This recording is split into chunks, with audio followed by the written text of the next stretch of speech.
अब्बा अब्बा वो कौन है? बेटे ने बाप की तवज्जो एक आदमी की तरफ दौड़ाई दिलाई जो एक दरख्त के तने से लिपट कर रोए जा रहा था। कुछ लोग उसे देख रहे थे। बेटा वो हिटलर का दामाद है, बाप ने सरगोशी में बताया।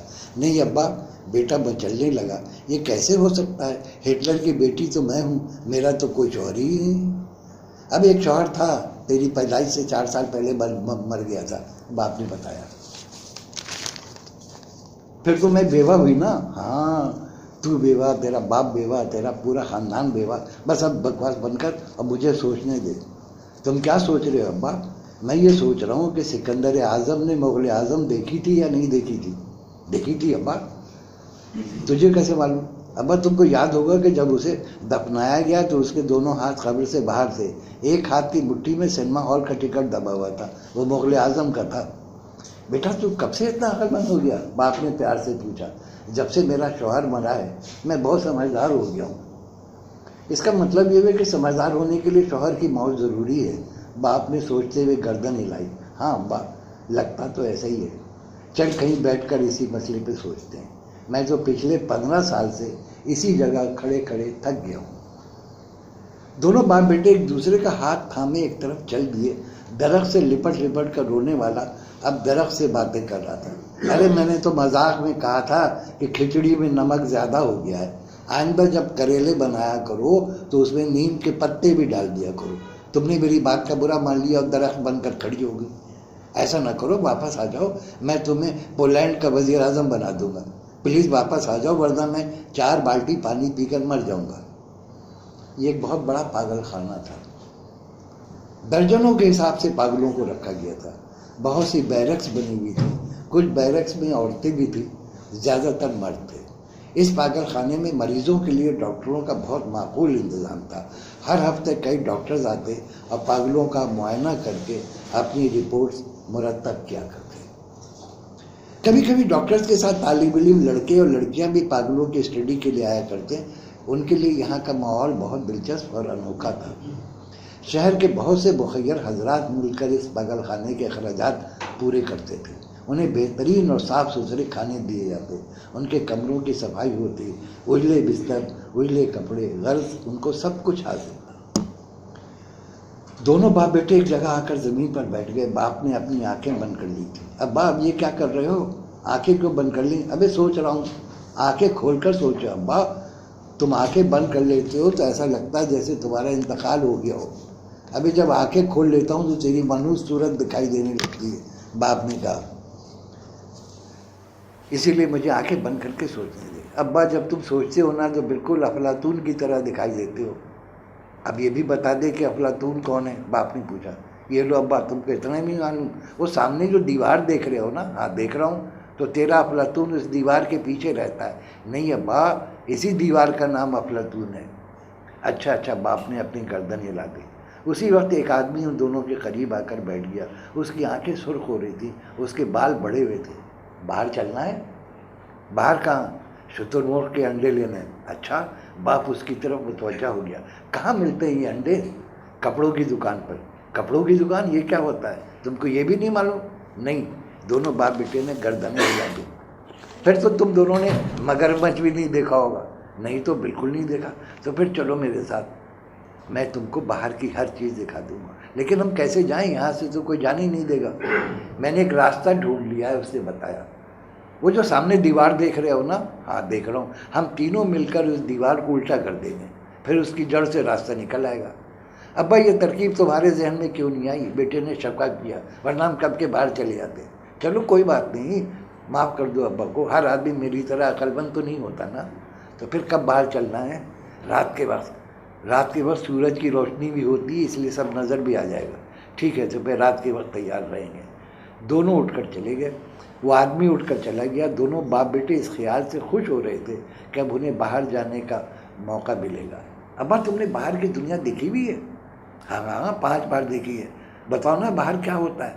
बाहर समंदर होता है। समंदर में रंग बिरंगे फूल लगते हैं। दिन वक्त समंदर आराम करने चला जाता है, इसीलिए दिन को नज़र नहीं आता। वो आराम करने कहाँ जाता है अब्बा? अबे हर शहर में उसके घर होते हैं, किसी एक घर में चला जाता है। उसी वक्त घंटी बजने लगी। ये इस बात का ऐलान था कि उनके खाने का वक्त हो गया है।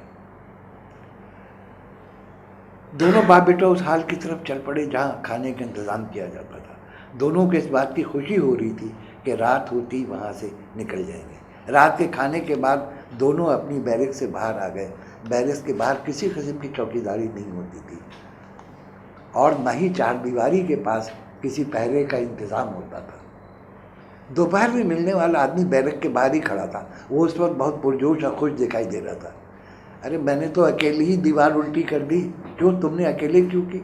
मैंने कहा चलो चलकर अपनी ताकत आजमाते हैं। बस ज़रा सा जोर लगाया और दीवार उल्टी हो गई। और रास्ता, हाँ रास्ता भी मिल गया है, बहुत मज़े का है। लेकिन ये तो बेईमानी है। बेटा चीख पड़ा, तुमने कहा था कि तीनों मिलकर दीवार उल्टी करेंगे, फिर तुमने अकेले क्यों की? चलो गलती हो गई, बाप ने उसके चाने पे तपकी दी। नहीं अब्बा, इसे कहो कि पहले दीवार सीधी करे, फिर हम तीनों मिलकर उल्टा करेंगे। अबे किस चक्कर में, इस चक्कर में यहाँ से निकलने में देर हो जाएगी। बेटा खामोश हो गया। तीनों चारदीवारी के पास आ गए। अंधेरे के बावजूद दीवार में मौजूद एक बड़ा सा सुराख उन्हें दिखाई दे गया। ये है वो रास्ता, अब हम यहाँ से निकल जाएंगे। चलो। सबसे पहले वही आदमी बाहर निकला था। उसके बाद वो दोनों भी बाहर आ गए। उनके सामने एक मैदान था जो अंधेरे की वजह से दिखाई नहीं दे रहा था। अलबत्ता मैदान से हटकर सड़क की रोशनियाँ दिखाई दे रही थी। अब्बा वो रोशनियाँ कैसी हैं? बेटा वो सितारे हैं, रात के वक्त नीचे उतर आते हैं और दिन में आसमान पर चले जाते हैं। अब चलो ना तुम लोग। उस आदमी ने कहा हमें अफ्रीका तक जाना है, यहीं खड़े रहेंगे तो देर हो जाएगी। तीनों उस अंधेरे मैदान से होते हुए सड़क तक आ गए। रात के 10 बजे होंगे। हर तरफ चहल पहल हो रही थी, गाड़ियाँ आ जा रही थी। प्यारे भाई हम अफ्रीका कैसे जाएं? बेटे ने उस आदमी से पूछा। यहाँ से सीधे चलते जाएंगे, दाएं तरफ को मुड़ जाएंगे, उसके बाद एक गली आएगी, उस गली से निकलेंगे तो सामने अफ्रीका होगा। वो तीनों अफ्रीका की तरफ चल दिए।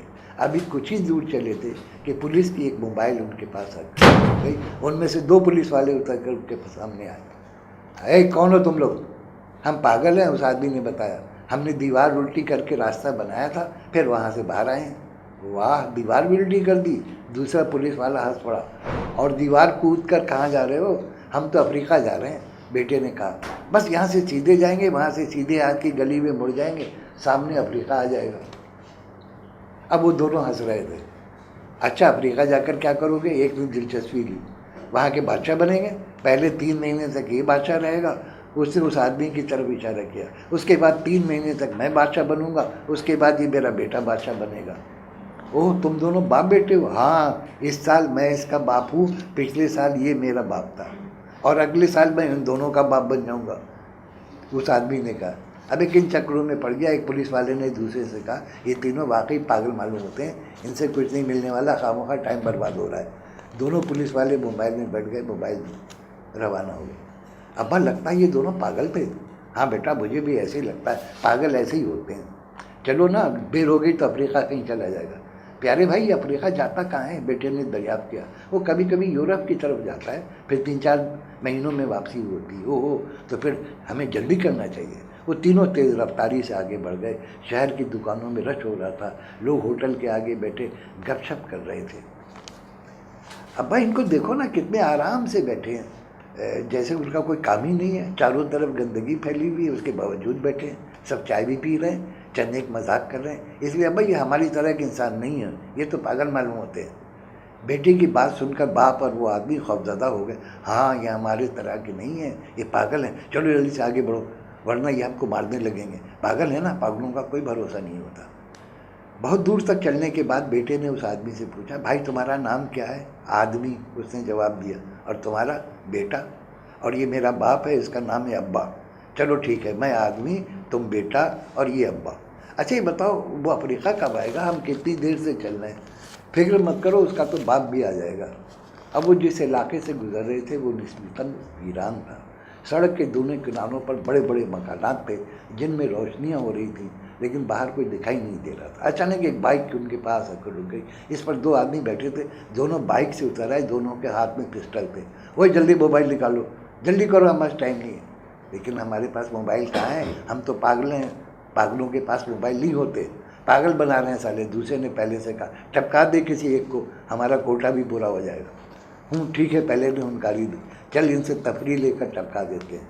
फिर उसने इन तीनों को मुखातिब किया। हाँ बताओ, तुम तीनों में से कौन दुनिया से जाना चाहता है? मैं अपने बाप के बगैर कहीं नहीं जाता, बेटे ने कहा, और मेरा बाप मेरे बगैर कहीं नहीं जाता, और मैं इन दोनों के बगैर कहीं नहीं जाता। वो आदमी भी बोल पड़ा, पागल ही मालूम होते हैं साले, चल जल्दी से किसी एक को टपका, हमें जाकर रिपोर्ट भी देनी है। एक बार बताओ, तुम किसी को क्यों टपकाना चाहते हो? वाह, इस वक्त तो अकलमंदी की बात कर रहा है। बताओ ना, क्यों मारना चाहते हो? चल सुन ही ले, मरने से पहले तेरी मालूमात में इजाफा हो जाएगा। देख भाई, हम लोगों को टास्क मिलता है कि आज 5 को मारना है, 6 को मारना है या 7 को मारना है। आज हमें 5 को मारना था, 4 को तो टपका चुके, 1 रह गया था। अब तुम लोग मिल गए हो, तुम में से किसी एक को ठिकाने लगाना है। लेकिन हमसे तुम्हारी कोई दुश्मनी तो नहीं है। ओए अकलमंद पागल, हम लोगों के लिए दुश्मनी कुछ नहीं होती। हम सिर्फ मारने का काम करते हैं, बस, इसके अलावा हम कुछ नहीं जानते। भाई मैं तुमको एक मशवरा दूं? बेटे ने कहा। कैसा मशवरा? यहाँ से सीधे चले जाओ, एक ऐसी जगह मिलेगी जिसकी दीवार उल्टी है, उस दीवार में एक सुराख है, उस सुराख से तुम दोनों अंदर चले जाओ, बहुत अच्छी जगह है, वहाँ कोई किसी को मारने के लिए नहीं कहता। वही मजाक करता है, पहला दहाड़ने लगा, सबसे पहले तू ही जा। उसने पिस्तौल का रुख बेटे की तरफ कर दिया। उसी वक्त आदमी ने उस पर छलांग लगा दी, लेकिन वो उसका पिस्तौल छीनने में नाकाम रहा। इसी कश्मकश में पिस्तौल चल गया और आदमी एक चीख के साथ ज़मीन पर गिर पड़ा। उसके सीने से खून उबल रहा था, जबकि वो दोनों बाइक स्टार्ट करके भाग निकले थे। उनका कोटा पूरा हो चुका था।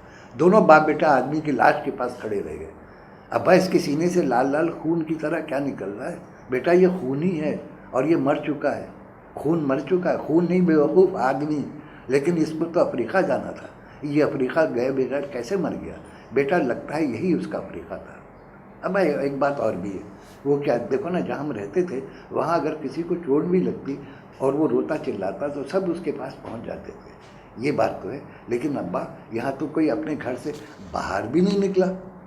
बेटे ने कहा, शायद यहाँ का यही दस्तूर हो। चल अब चलते हैं। दोनों फिर आगे बढ़ गए। अब उनके साथ वो आदमी भी नहीं था, उन दोनों को खुद ही अफ्रीका जाना था। अब रात गहरी होती जा रही थी और अफ्रीका आने का नाम ही नहीं ले रहा था। अब्बा मुझे तो भूख लग रही है, बेटे ने कहा। भूख तो मुझे भी लग रही है। नहीं अब्बा, ये धोखा है, पहले मैंने कहा है खाना पहले मैं खाऊंगा। चल ठीक है, लेकिन खाना मिलेगा कहाँ? हम अफ्रीका की तरफ जा रहे हैं ना, शायद वहीं मिल जाए। कुछ दूर चले थे कि कुछ आवाज़ें आने लगी। ये आवाज़ें बहुत अजीब थीं। जिंदाबाद जिंदाबाद जिंदाबाद जिंदाबाद नारे लग रहे थे, तालियां बज रही थी। दरमियान में किसी आदमी की आवाज़ सुनाई दी। अब्बा ये सब क्या हो रहा है? लगता है कहीं कोई जलसा हो रहा है। ये जलसा क्या होता है अब्बा? जब बहुत से लोग किसी एक आदमी की खुशामद करते हैं ना, तो उसको जलसा कहा जाता है।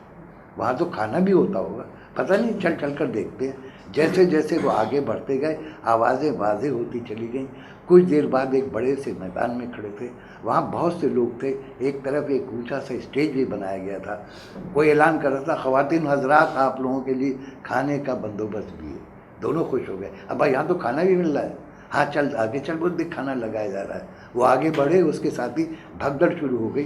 कुछ लोगों ने पीछे से उनको धक्का दिया, वो दोनों आगे जा कर गिरे। कुछ लोग उन दोनों को कुचलते हुए खाने की तरफ दौड़ पड़े। साथ ही माँ बहन की गालियों की आवाज़ें आ रही थी। कुछ धड़ाधड़ बर्तन गिरने और टूटने की आवाज़ें आने लगी। एक आदमी जो बिरयानी की ट्रे लिए एक तरफ भागा जा रहा था, बाप से टकरा कर उस पर गिर पड़ा। बाप का पूरा चेहरा और उसके कपड़े बिरयानी से भर गए थे। दूसरी तरफ बेटे के बदन पर कौरमे का बड़ा प्याला गिरा।